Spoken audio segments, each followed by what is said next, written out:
Today we're sitting down on the porch with Carol, a QHS member whose life is as heartwarming as a home-cooked meal.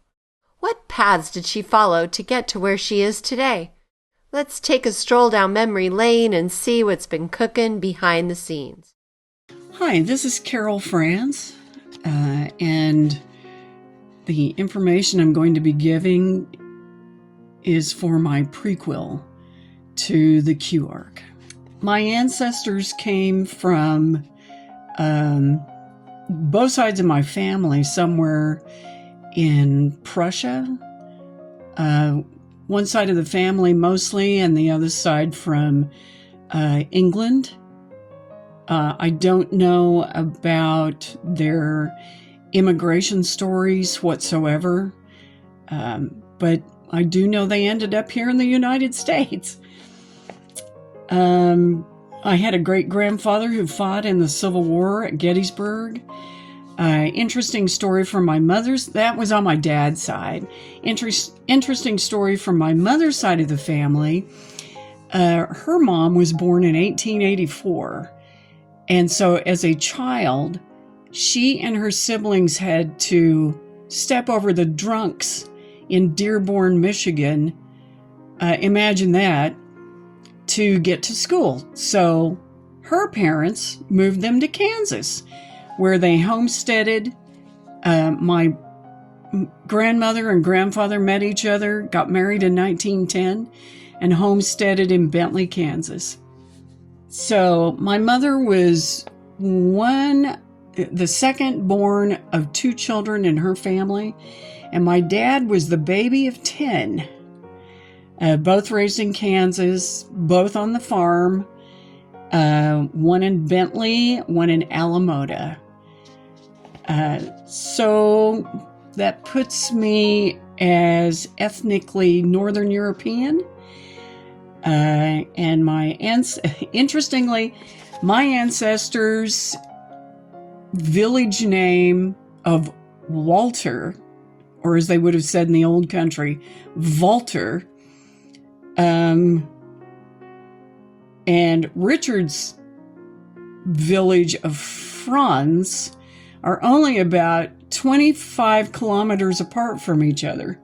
I thought that was interesting. In Prussia, so I was born in 1959, so barely into the 50s, which I don't remember anything about. So I was mostly raised in the 60s and 70s. My dad was a barber. My mother was a piano teacher. So I got to participate in both of their lives. I took 5 years of piano lessons and went to the barber shop when I was a kid on my bicycle, or walked there, and would sweep hair for my dad. And he'd pay me a quarter. And I would sit there and read comic books in the afternoons in the summertime because I didn't have anything else to do. So I'd say I had a pretty happy little childhood.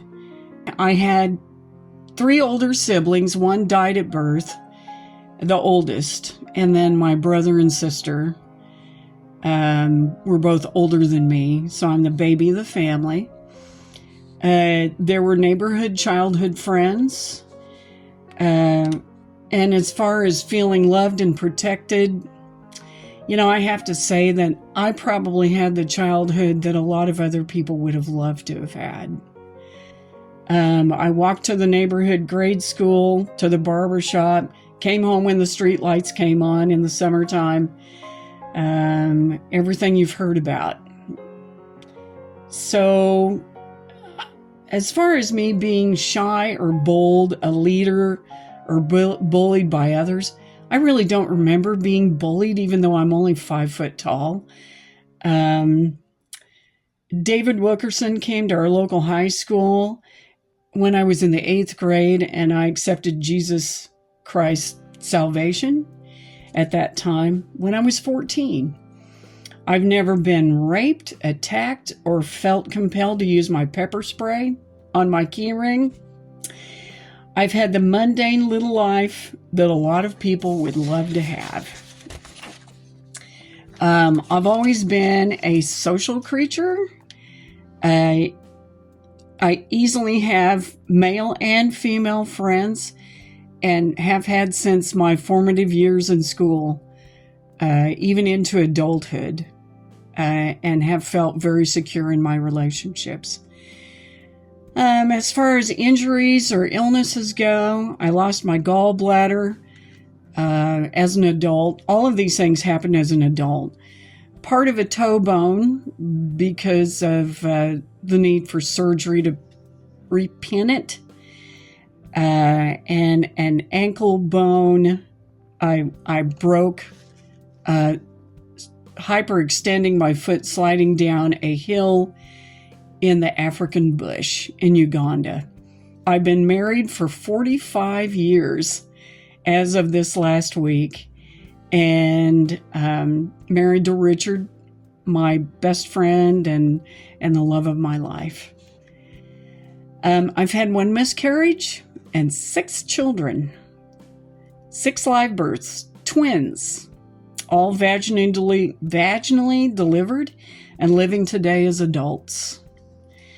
As far as my education goes, I graduated from high school in 1977, went on to junior college, 1 year of university, and got an education degree, but later. I got married, had 6 kids between 1984 and 1998, and the miscarriage was in 1995. I started substitute teaching in 1988 and did that for a couple of years before I had my 3rd child and said, I've got to dedicate my life to the care and raising of these children. So I cared for 5 children full-time and had my 6th in 1995, and that includes a set of twins. I personally went back and took an accelerated program to finish my bachelor's degree in elementary education from 2002 to 2004, and taught as an ESL instructor and a GED teacher from 2005 to 2007. I was a GED examiner from 2007 to 2017, and a 2007 to 2012. Then I was a GED teacher from 2012 to 2021, and back to substitute teaching to the current date, because I'm partially retired. Traumas and illnesses. I was a really healthy kid, except for a scar on my right leg, which I got trying to jump over a bale of barbed wire, thinking I was as tall as my cousin who was 10 years older than me. So the usual bouts of colds and flu. Outside of that, I always kind of felt inferior to other people as far as emotional health goes. I got all of my physical injuries as an adult. So that includes the surgery on my foot, gallbladder removal, knee pain, inflammation, low thyroid, edema, and even with all of that, I've still got some aspirations to answer the question, am I willing to serve others? Absolutely. As a teacher, that's what you do. You serve your student population. I'm a great A team member and a B team leader. I have reviewed the project plan structure and really don't qualify in any professional capacity for what's needed. So what do I do to address my challenges? Dietary. I eat fairly well with health in mind. I would walk, but have lost all of the collagen in both of my knees over time, one with a torn meniscus and torn ACL. And supposedly I'm not a candidate for surgery until I lose weight. So that's not something that I can do by exercising because I don't want to get too far away from home and have something totally blow out. So I would pursue holistic treatment, but as we all know, that's not covered under insurance that we dearly have to pay for. So I have gotten a vibration plate to help move stagnant lymphatic fluid. So starting from actually the tip of my toes to the top of my head, I've got a pin in my right toe, left knee torn meniscus and ACL, a scar on my right thigh, inability to lose weight, inflammation, low thyroid function, excessive cortisol causing joint deterioration. I know that's what's causing it. As far as being on the upswing or the down, I'm on the downturn physically as I'm aging, which prevents both Richard and I from doing a lot of activities such as walking to lose weight and heart benefits.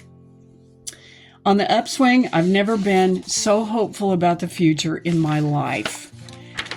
Post QArc, I'm so excited for this opportunity. Thank you, QHS, for everything that you're doing to make this a reality. I would be totally different. Things would be totally different in a post-QArc world. Richard and I would be rejuvenated to be able to travel, to do mission work, and take on our own pet projects. As an educator, I was so excited to see President Trump take up with the 1776 project and have great hopes of funding all public schools, grade school through college, for constitutional studies. Students need to be taught to think again. Make critical thinking great again. Thank you.